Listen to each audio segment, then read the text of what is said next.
Baik, di segmen terakhir ini juga waktunya cukup padat, begitu jadi mungkin narasumber bisa memberikan informasi dengan cukup padat juga. Dokter Hari, tadi yang sempat saya tanyakan sebelum jeda, terus apa sebenarnya yang terjadi pada tubuh para pasien itu sehingga kemudian ditarik, dibengkokkan dan sebagainya, tapi kok ternyata malah benar, kok malah sembuh menurut mereka? Ya, itu yang pertama harus kita ingat di sini adalah apa yang saat itu dilihat sembuh belum tentu itulah yang terjadi sebenarnya.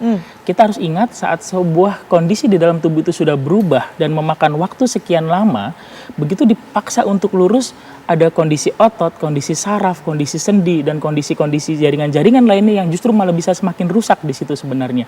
Jadi mungkin di gambar ini nanti terlihat lebih lurus, tapi setelah itu secara fungsional mungkin bisa kehilangan fungsinya. Jadi lemas, jadi layu, atau bahkan ya malah jadi tadi lebih lurus tapi berubah bentuknya. Nah, itu yang tidak kita harapkan di sini.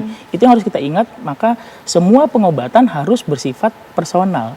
Orang demi orang gitu. Jadi jangan semua dipaksa untuk diluruskan atau semua diterapi dengan cara seperti ini, tidak bisa karena sesuatu yang digeneralisir malah tidak akan mencapai hasil yang baik. Baik. Ini yang kemudian, ini saya tidak tahu apakah bisa menjadi sesuatu khawatiran atau tidak. Jangan-jangan masyarakat kalau melihat hal ini lebih memilih untuk melakukan pengobatan seperti ini daripada betul-betul ke dokter, daripada yang medis yang resmi. Nah, apa yang harus dilakukan? Dua sisi nih feedbacknya. Pertama, evaluasi buat pelayanan kesehatan yang formal di rumah sakit, di klinik, balai pengobatan, puskesmas, dan lain-lain. Artinya ketika tenaga kesehatan, terutama tenaga medis memberikan asuhan pelayanan, itu harus komunikatif, harus adaptif, dan juga memahami budaya lokal. Tetapi pendekatannya tetap klinis dan saintifik atau evidence-based medicine. Nah, jadi pada layanan formal di rumah sakit ini semua bentuk kekakuan komunikasi dan terapi terhadap pasien itu harus diminimalisir sehingga adaptif dan pasien merasa teryakinkan oleh tenaga kesehatan terutama dokter. Dalam hal ini contohnya ortoped misalnya ya. Tetapi di sisi lain, kalaupun ada praktek tradisional yang memang diperoleh ilmunya dari turun-temurun, pengalaman yang artinya by proses yang sudah diakui, itu juga tidak serta-merta kita tolak.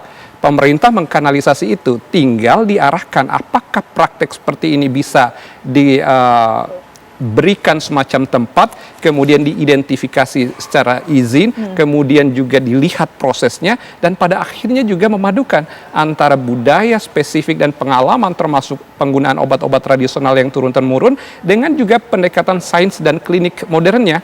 Nah, ini yang menyebabkan ada perpaduan sekarang ini dari segi layanan kesehatan yang formal itu harus adaptif secara budaya, tapi dari segi tradisional juga harus bisa digeser pada aspek saintifik yang secara bertahap itu juga harus dikelola sesuai dengan pengamanan dan juga prosedur keselamatan pasien. Ini paling penting di situ, Pak Putri. Prosedur keselamatan pasien itu nomor satu. Ya. Baik. Insya Allah apa yang kita perbincangkan malam hari ini, Dokter Hari, Mas Hermawan, bisa membawa manfaat untuk masyarakat sehingga masyarakat juga bisa mengetahui sebenarnya apa yang harus dilakukan untuk keselamatan dirinya saat kemudian mengalami cedera dan sebagainya. Terima kasih Mas Hermawan sudah hadir, Dokter Hari juga terima kasih sudah hadir memberikan ilmu pandangan juga untuk masyarakat.